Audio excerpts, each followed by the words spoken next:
आत्मा 84 के चक्कर में भटकती रहती है। काल इसको अपने क्रमजाल में फंसा कर रखता है।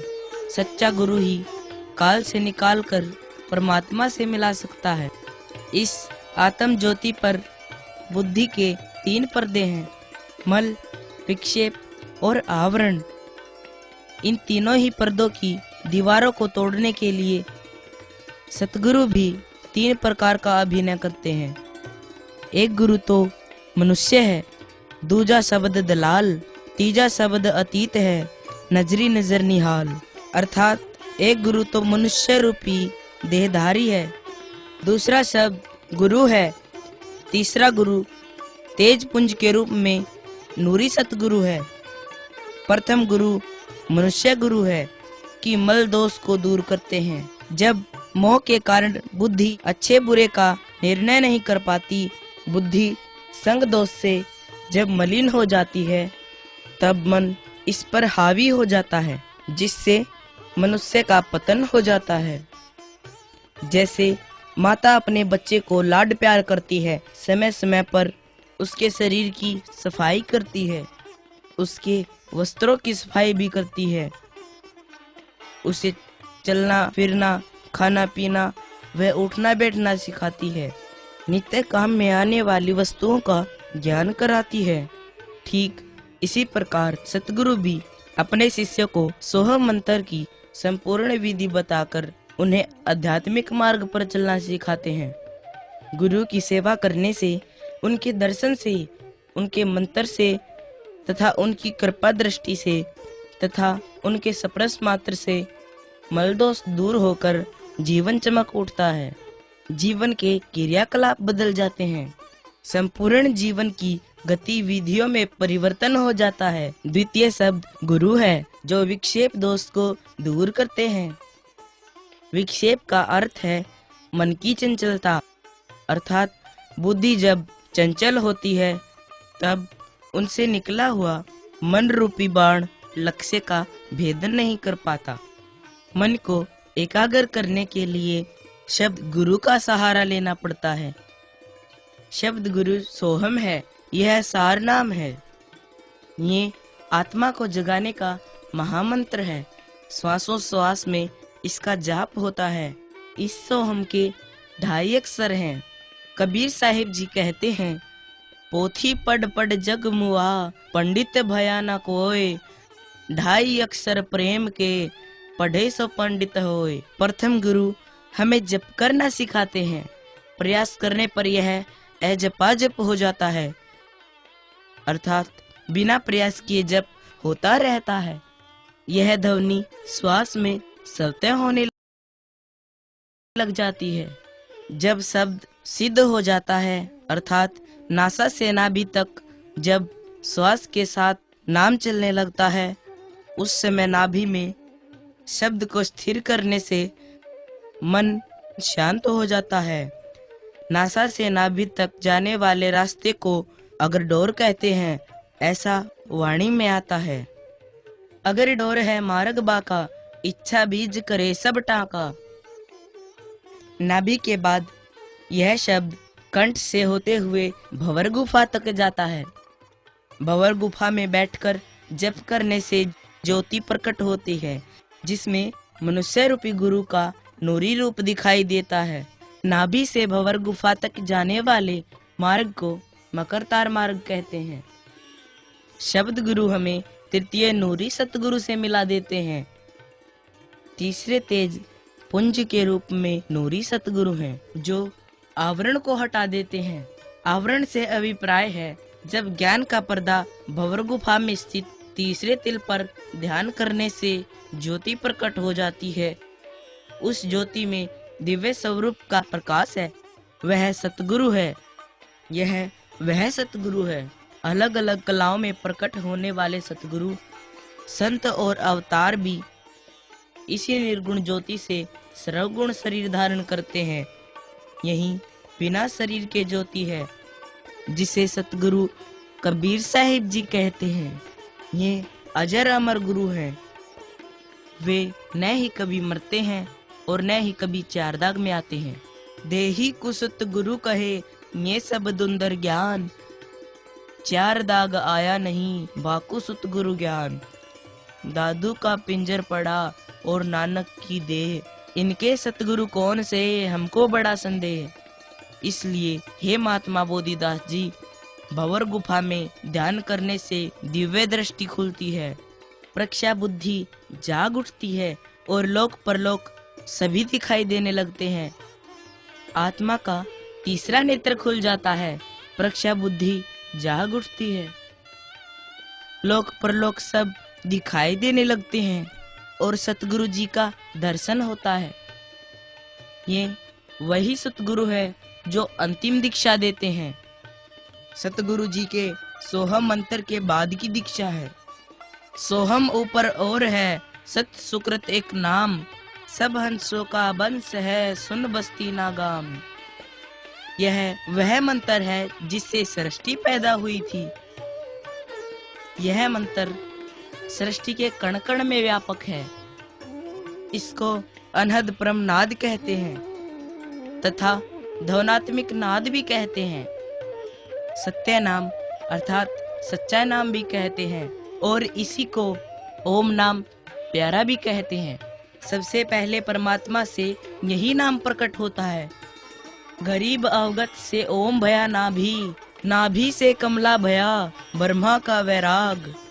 गरीब ब्रह्मा से ती उपजा देते हैं, कली माही तीहू देवा शाखा भय अक्षय वृक्ष छाही।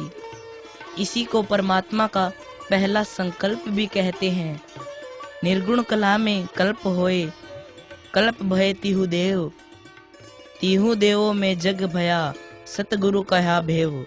सृष्टि के सर्वप्रथम रचयिता इसी परमनाद ओम की साधना करने को कबीर साहिब जी कहते हैं कि साधो शब्द साधना कीजिए, ये शब्द से प्रकट भये, सब सोई शब्द गाही लीजिए। इसी परमनाद ओम को पकड़ने के लिए या खोजने के लिए कहा है ओम ध्वनात्मक नाद है। इसका जाप नहीं करना होता, जाप तो सोहम का करना होता है। ये तो अनहद नाद है जिसे ध्यान से सुना जाता है। इसे सुन सुनकर आत्मा परमात्मा में लय हो जाती है। इसी आदि शक्ति आदि माया ओम ने हमें धरती पर कर्म भोगने के लिए प्रकट किया था। अंत में कर्म मुक्त होने के बाद हम इसी ओम में सिमट कर हम परमात्मा में लय हो जाते हैं। पूर्ण रूप से ऋतुम्बरा बुद्धि जाग उठती है, सर्वत्र सत्य का दर्शन होने लगता है।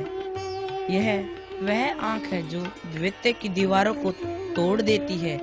इसी को ब्रह्म दृष्टि कहते हैं। ब्रह्म दृष्टि जो हृदय आवे, कोम 36 एक दर्शावे।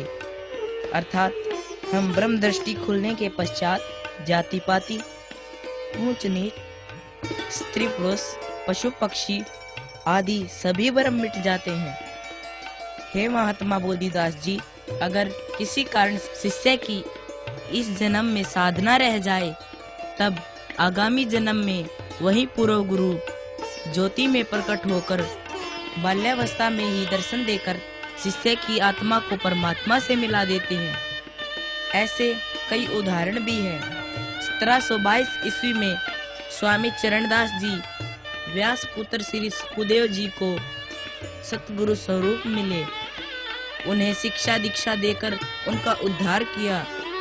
श्री नानक देव जी को भी ध्यान नोदी सतगुरु मिले और श्री नानक साहिब जी वाह वाह कह उठे।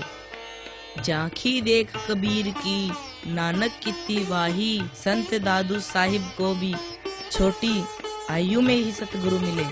दादू के सिर पर सदा अदली अदल कबीर, टक्कर मारी जद मिले फिर सांभर के तीर। इसलिए हे बोधिदास जी, कर्म कांड में उलझे हुए गुरु से ये नैया पार नहीं हो सकती। ये कर्म कांड तो काल का जाल है। तेरा कौन गुरु को कहिए किंतु ही भेद लखाया, के तू आप बिनानी मम कारण चलाया। गरीब दास तू सतगुरु पूरा है, सर्व गति का मूलम। बोधिदास कहे बैरागी, है दूले सिर दूलम।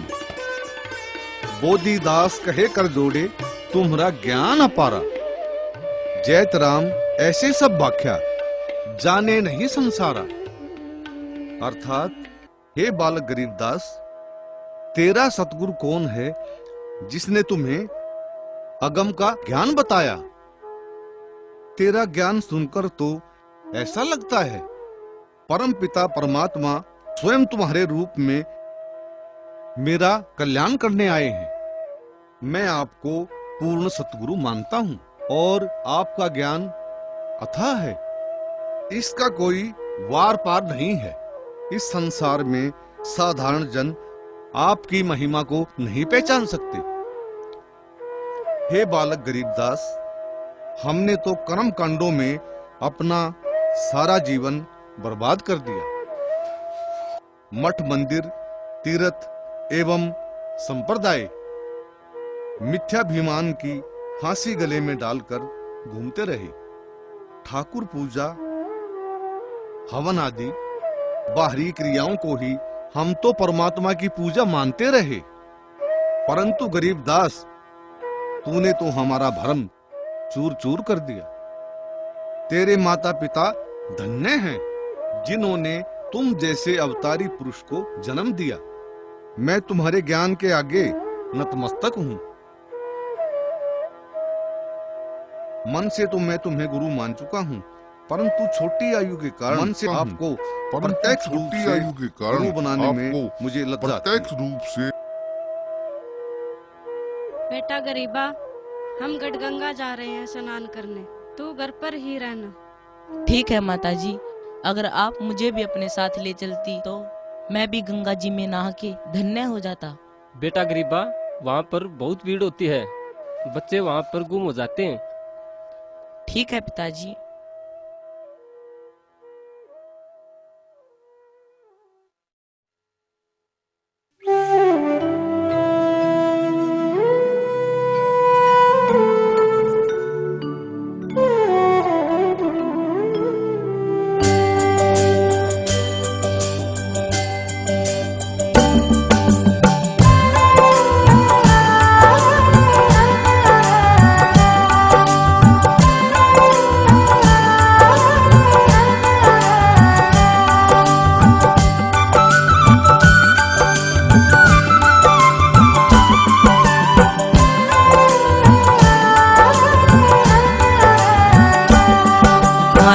गुरु दीनी दुर्लभ एक जड़ी।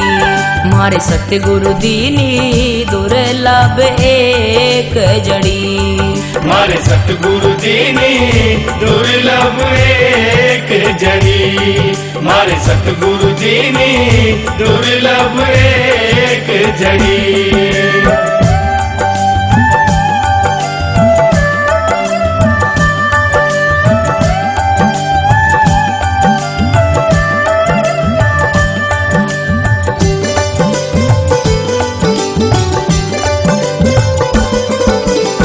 यही जड़ी मोहे प्यारी लागे अमृत रस की भरी।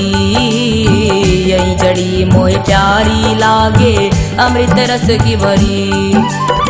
यही जड़ी मोहे प्यारी लागे अमृत रस की भरी। मारे सत्य गुरु दीनी दुर्लभ एक जड़ी।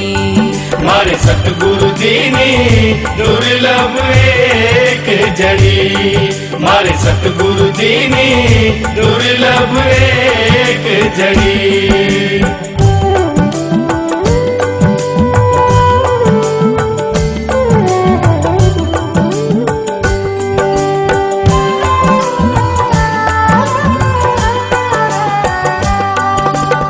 काया नगर में अजब सा बंगला वहाँ पर गुप्त धरी। काया नगर में अजब सा बंगला वहाँ पर गुप्त धरी।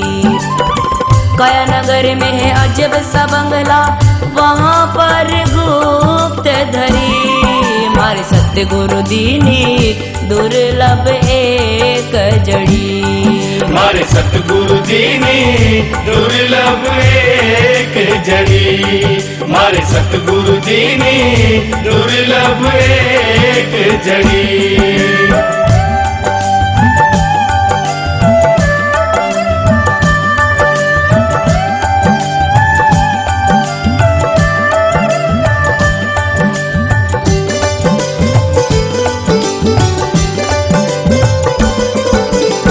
पाँच नाग 25 नागणी सुंगत आप मरी। पाँच नाग 25 नागणी सुंगत आप मरी।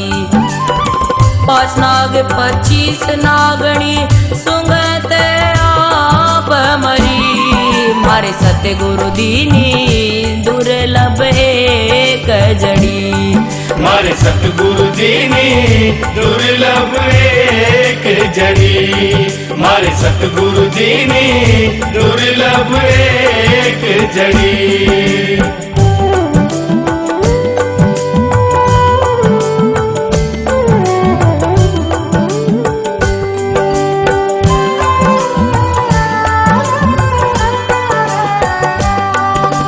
कहत कबीर सुनो भई साधो ले परिवार तेरी।